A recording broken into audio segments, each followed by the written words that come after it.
प्यारे बच्चों, आप सभी का एक बार फिर से हमारे यूट्यूब चैनल में स्वागत है।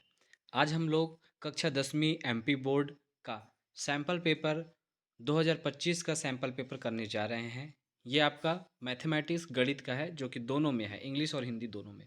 तो प्यारे बच्चों, जैसा कि आप सब जानते हो कि मैक्सिमम मार्क्स, अधिकतम नंबर कितने, 75 का, टाइम कितना है, 3 घंटे का, टोटल क्वेश्चन होंगे 23। चलिए हम टोटल किस प्रकार के क्वेश्चन आपके देखो, ये जो सैंपल पेपर है प्यारे बच्चों, इसी के आधार पर आपका मेन पेपर बनता है। मतलब जब level of question is same, मतलब जो क्वेश्चन का लेवल होगा इसी प्रकार होगा, ठीक है, जो इसमें आपके सैंपल पेपर में है। तो चलिए विदाउट वेस्टिंग टाइम हम जल्दी चालू करते हैं। तो जैसा आपको सबको पता है कि 6 नंबर का सही विकल्प आता है, ठीक है।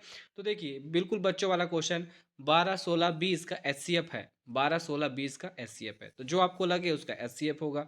दूसरा, रैखिक बहुपद की घात होती है, तो रैखिक बहुपद की घात कितना, तो जितना आपको पता होगा प्यारे बच्चों, रैखिक मतलब जिसकी घात कितना हो, एक। तो ऑप्शन डी क्या हो जाएगा करेक्ट।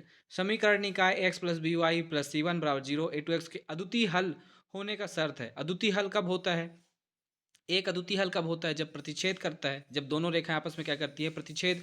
तो आपको जैसे पता है कि प्रतिच्छेद का कंडीशन क्या है, a1/a2 not equal to b1/b2, that is, ये इसका आंसर हो जाएगा, है ना प्यारे बच्चों। देखिए सभी चैप्टर से आ रहा है, वो एससीएफ पहले चैप्टर से, रैखिक बहुपद दूसरे चैप्टर से है, ये भी आई थिंक तीसरे चैप्टर से है, ठीक है।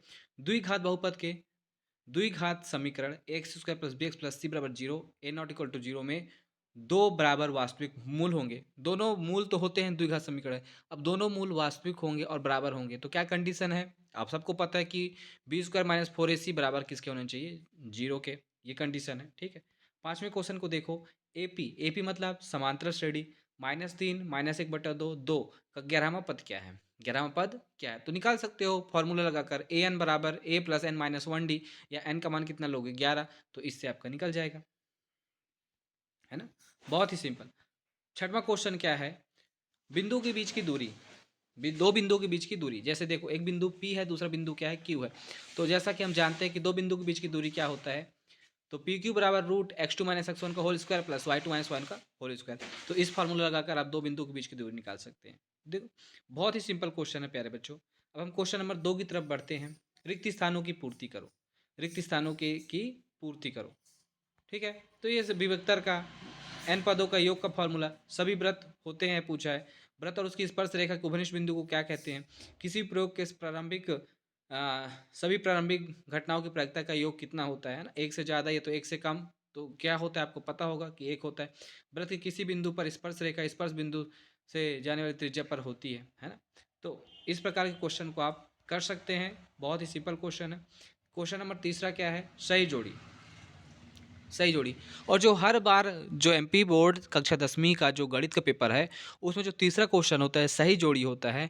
और सही जोड़ी के हर बार क्वेश्चन होते हैं वो सिर्फ और सिर्फ फॉर्मूले के बेस पे होते हैं, सूत्र के। 8वें चैप्टर जो त्रिकोणमिति है उसके क्वेश्चन होंगे, और वृत्त से संबंधित क्षेत्रफल का फॉर्मूला, आयतन, घन, इसका क्षेत्रफल, आयतन का, पृष्ठीय क्षेत्रफल का, वक्र पृष्ठीय क्षेत्रफल के, शंकु का, इसी का फॉर्मूला पूछा है। तो बिल्कुल 8वें चैप्टर के फॉर्मूले को, त्रिकोणमिति को याद कर लेना। और जो 11वां चैप्टर है वो क्षेत्रमिति वाला, उसको पूरा पढ़ लेना, उसके पूरे फॉर्मूले पढ़ लेने, ठीक है।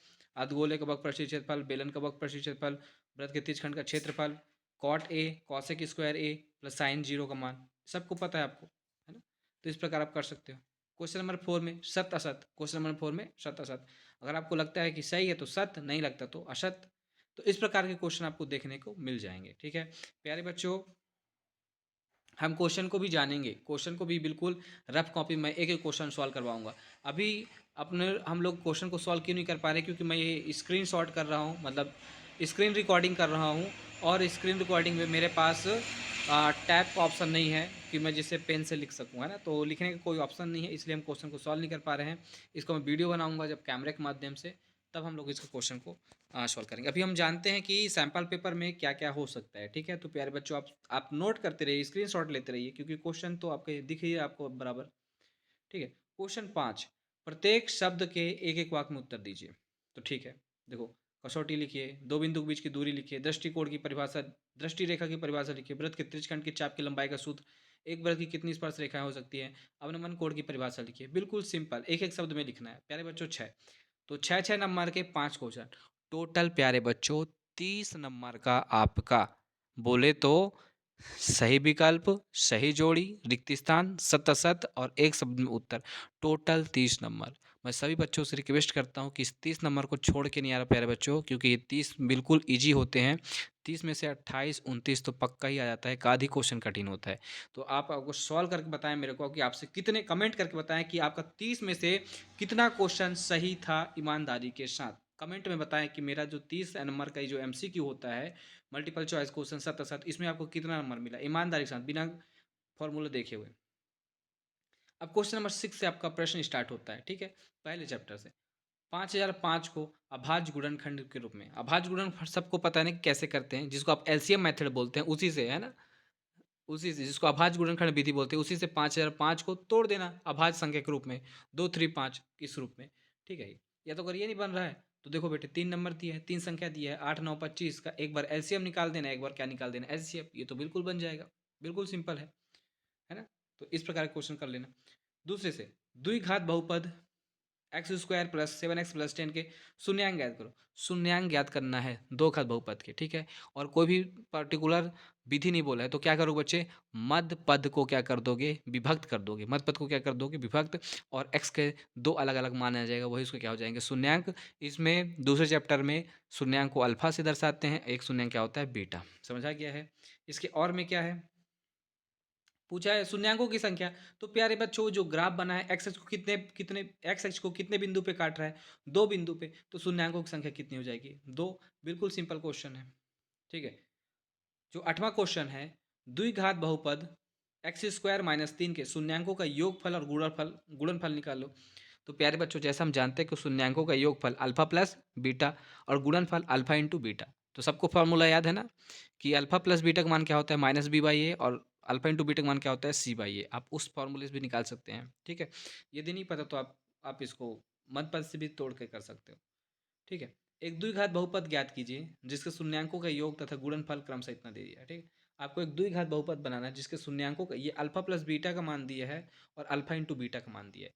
प्यारे बच्चों आप इस क्वेश्चन को जरूर सॉल्व करिए, आपके मेन एग्जाम के दृष्टि पॉइंट ऑफ व्यू से ये क्वेश्चन बहुत ही इंपॉर्टेंट है, क्योंकि अगर आप इस प्रकार के क्वेश्चन की प्रैक्टिस करेंगे तो 110% मेन एग्जाम में जो क्वेश्चन आएगा आपसे बनेगा, 110% बनेगा प्यारे बच्चों, तो आप करते रहिए।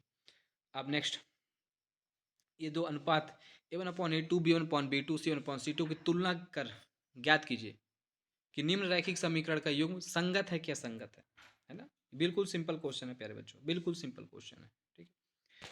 उसके अथवा में क्या है, दो रैखिक समीकरण युग्म दे दिया है, इसको सॉल्व करो। अब देखो प्यारे बच्चों उसके अथवा में जो क्वेश्चन दिया है उसको कहीं पास नहीं लिया है, प्रतिस्थापन विधि से कि विलोपन विधि से, आपको जो विधि अच्छा लगता है आप उस विधि से सॉल्व कर सकते हैं। मैं तो आपको सजेस्ट करूंगा कि वाला जो क्वेश्चन है इसको आप विलोपन विधि से करें। दोनों समीकरण एक समीकरण दो को जोड़ दो तो वाई वाई वाला टर्म क्या हो जाएगा, कट जाएगा। कितना बचेगा, 2x = 18, और उधर डिवाइड कर दोगे तो x का मान कितना आ जाएगा, 9। x का मान कितना आ जाएगा, 9। x का मान को समीकरण एक में रख देना 9, तो y का मान कितना आ जाएगा, 5। तो इस प्रकार आप कर सकते हैं विलोपन विधि से, है ना। बिल्कुल सिंपल क्वेश्चन है। नेक्स्ट, गुणनखंड द्वारा समीकरण के मूल ज्ञात करो। गुणनखंड द्वारा समीकरण के मूल, अगेन फिर से वही मेथड है कि 2x² - 5x + 3 = 0 के मूल ज्ञात करना है। तो क्या करोगे, मध्य पद विभक्त करके, क्या करोगे, मध्य पद विभक्त करके। बिल्कुल सिंपल सा क्वेश्चन है प्यारे बच्चों, ठीक है। उसके अथवा में द्विघात समीकरण में k का क्या मान ज्ञात कीजिए, दो बराबर मूल बराबर है, बोला है दोनों मूल क्या है, बराबर हो। तो क्या फॉर्मूला लगाना है, b² - 4ac = 0। 0 पुट करके उधर k का मान निकाल सकते हो, ठीक है। नेक्स्ट क्वेश्चन, 11वां क्वेश्चन, दो अंकों वाली कितनी संख्याएं 3 से विभाज्य हैं। तो देख लेना, दो अंकों की संख्या कहाँ से स्टार्ट होती है, 10 से। कहाँ से स्टार्ट होती है, 10 से, और कहाँ तक खत्म होता है, 99 तक। तो देख लेना है इसके बीच में ऐसी कितनी संख्या है जो 3 से कट जाता है, बस बिल्कुल सिंपल है ना। ये अगर ये नहीं बने तो समांतर श्रेणी का एक क्वेश्चन है बेटे, एपी एपी ए बराबर ए का मान दे दिया 5, सर्वांतर दे दिया 3, एन मतलब एन का मान दे दिया 50, एन का मान निकालो। बहुत सिंपल है, फॉर्मूला रख देना, एन बराबर A plus N minus 1 D. N का मान कितना रख देना 50, ए का मान 5, एन माइनस 1 डी, तो एन का मान निकल जाएगा। प्यारे बच्चों इस प्रकार के क्वेश्चन मैं पूरा सॉल्व कराऊंगा, आप देखिए कि क्वेश्चन का लेवल क्या है, आपसे बनता है कि नहीं बनता है। क्वेश्चन नंबर 12 की बात करते हैं। तो प्यारे बच्चों क्वेश्चन को देखकर बताओ क्या सा प्रमेय लगेगा। तो प्यारे बच्चों जैसा हम सब जानते हैं जिसको बीपीटी बोलते हैं, बेसिक प्रोपोर्शनल थ्योरम या थेल्स प्रमेय, थेल्स थ्योरम। तो इसमें थेल्स थ्योरम लगेगा। कैसे? यदि कोई त्रिभुज के एक जो दूसरे हम एक भुजा जो एक लाइन खींची है वो किसी भी भुजा के क्या हो समांतर, तो उसके जो बाकी जो भुजा वो क्या होते हैं, समानुपाती होते हैं। क्या होते हैं? समानुपाती। यही तो हमारा बीपीटी है, बेसिक प्रोपोर्शनल थ्योरम या थेल्स प्रमेय, यही तो बोलता है। तो थेल्स प्रमेय के माध्यम से हम इसको कर सकते हैं। कैसे? ए डी बटा डी बी बराबर ए ई बटा ए सी, दोनों को क्रॉस मल्टीप्लाई कर देना तो बन जाएगा। ठीक है प्यारे बच्चों, और उसके अथवा में क्या पूछा है? आधारभूत समानुपातिकता प्रमेय का कथन लिखिए। तो वही है प्यारे बच्चों, इसी को इंग्लिश में बीपीटी बोलते हैं, इसी को इंग्लिश में मतलब इसको थेल्स प्रमेय, ये तो थेल्स थ्योरम बोलते हैं। तो लिख देना, है ना। क्वेश्चन नंबर 13 की बात करते हैं। देखो, अंतःखंड का सूत्र है। कौन सा सूत्र है? अंतःखंड का। इसमें उस बिंदु को निर्देशांक निकालना है। तो कैसे करोगे प्यारे बच्चों? ये एक बिंदु है P, दूसरा बिंदु क्या है Q। ये M1 का मान 2 है, M2 का मान कितना है 3। तो बहुत सिंपल है, एक फॉर्मूला याद है ना, x बराबर क्या होता था? M1x2 plus M2x1 upon M1 plus M2, वही वाला फॉर्मूला लगा देना, बन जाएगा। ठीक है, ये क्वेश्चन आपके अभी जो ये अथवा में है, ये क्वेश्चन आपके छमाही में आया भी था, छमाही में आया भी है क्वेश्चन, है ना। सब उसी का क्वेश्चन उठा के देते हैं। तो जो क्वेश्चन नंबर 14 है प्यारे बच्चों, मैं जितना भी क्वेश्चन दिखा रहा हूँ इसको आप कॉपी में ज़रूर सॉल्व करके देखिए, क्योंकि मोस्ट इंपॉर्टेंट क्वेश्चन है। ये सैम्पल पेपर है 2025 का, तो आप इसको ज़रूर सॉल्व करिएगा अपने कॉपी में। क्वेश्चन नंबर 14, यदि साइन ए बराबर 3/4 तो कॉस ए टेन ए का मान निकालिए। बिल्कुल सिंपल है प्यारे बच्चों, है ना। आप एक इसमें पाइथागोरस थ्योरम लगाकर, पाइथागोरस प्रमेय लगाकर देखो बेटे, साइन का फॉर्मूला क्या होता है? लंब बटा कर्ण। तो लंब का मान कितना दे दिया है? 3, और कर्ण का मान कितना दे दिया है? 4। तो हम पाइथागोरस थ्योरम के माध्यम से क्या निकाल सकते हैं? आधार। क्या निकाल सकते हैं? आधार। तो आप आधार निकालिएगा। अब हमको पता चल गया कि लंब का मान कितना है, कर्ण का मान कितना है, आधार का मान कितना है। तो कॉस ए का फॉर्मूला लगाकर, टेन ए का फॉर्मूला लगाकर मान निकाल सकते हो। ठीक है, इस प्रकार से साइन 60 कॉस 30 साइन, और ये what we can say that 30 cos 60। आप सबको जानते हो कि कौन सा फार्मूला लगेगा, है ना। तो वो वाला फार्मूला साइन ए साइन बी वाला फार्मूला लगाकर कर लीजिएगा। ठीक है, इसी प्रकार क्वेश्चन 15, क्वेश्चन 16 प्रायिकता पूछा है। ठीक है, क्वेश्चन 17 अच्छे से देख लो। क्वेश्चन 17 ये आपका प्रायिकता से क्वेश्चन है, ताश की गड्डी को अच्छे से फेंकने पर। उसके अथवा वाला क्वेश्चन सिंपल है कि एक थाली से 3 लाल 5 काली गेंद, इस प्रकार की, बिल्कुल सिंपल है। जो क्वेश्चन नंबर 8 है, ये पहले चैप्टर से है। 3 प्लस रूट 5 एक अपरिमेय संख्या है ना। तो इसको हम क्या मान लेंगे? इसका विरोधाभास मान लेंगे, इसका हम क्या मान लेंगे? उल्टा मान लेंगे कि ये एक परिमेय संख्या है। इस प्रकार से सत्य कर लीजिए आप, है ना। ये इसके अथवा में भी जो जांच कीजिए कि किसी भी प्राकृतिक संख्या n के लिए n 6 पावर n बराबर 0 समाप्त हो सकती है, तो नहीं पॉसिबल है, नहीं खत्म होगा भाई। ठीक है, 19वां क्वेश्चन आपका 9वें चैप्टर से है। ठीक है, ये आपके क्षेत्रमिति के अनुप्रयोग है, मतलब त्रिकोणमिति के अनुप्रयोग वाला चैप्टर है, 9वां चैप्टर का क्वेश्चन है। ठीक है, इसको आप देख लीजिएगा कैसे सॉल्व करना है, बिल्कुल सिंपल क्वेश्चन है। ये जो 20 है, त्रिज्यखंड का कोण निकालो। क्या निकालना है? त्रिज्यखंड का कोण 60 दे दिया है। तो प्यारे बच्चों, वृत्त के त्रिज्यखंड का क्षेत्रफल, बहुत बिल्कुल सिंपल क्वेश्चन है। ठीक है, ये आपके शायद छमाही में आया भी है। तो देखिए, सैंपल पेपर से आपके छमाही में दिया था।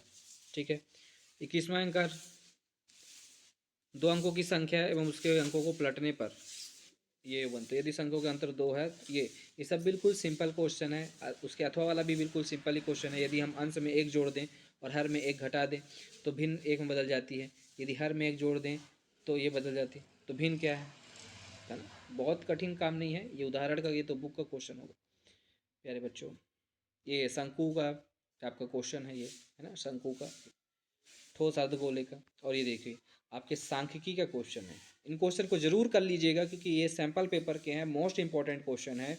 मे भी एक एग्जाम में आ सकता है, मतलब ऐसा नहीं कि एक ही, मतलब इसी प्रकार के क्वेश्चन आपको देखने को मिल जाएंगे। ठीक है, थोड़ा बहुत चेंज कर देंगे। ये देखो, ये आपके सबसे लास्ट चैप्टर सांख्यिकी का क्वेश्चन है। ठीक है, सांख्यिकी का क्वेश्चन प्यारे बच्चों, ये साक्षरता दर वाला है, नगर में संख्यों की संख्या, ये, और ये टेलीफोन, है ना। तो इस प्रकार के क्वेश्चन को आप जरूर कर लीजिएगा। बहुलक ज्ञात करना है और इसमें क्या करना है? माध्य निकालना है। क्या निकालना है? माध्य। तो इस प्रकार के क्वेश्चन को आप जरूर कर लिएगा। और आई थिंक हम लोग सभी सभी क्वेश्चन को कवर कर चुके हैं प्यारे बच्चों। इसका मैं, अगर आप लोग को इसका पूरा फुल डिटेल चाहिए, फुल सॉल्यूशन कि इसका सॉल्यूशन किस प्रकार करेंगे, एमसीक्यू से लेकर 23 के 23 क्वेश्चन पूरे, तो आप कमेंट में करिए कि हाँ हमको इसमें सॉल्यूशन चाहिए, मैं आप इसको बिल्कुल सॉल्व करके दूंगा। ठीक है, वीडियो पसंद आया हो तो एक लाइक, सब्सक्राइब, शेयर जरूर करें। थैंक्स फॉर वॉचिंग, आप सभी का धन्यवाद।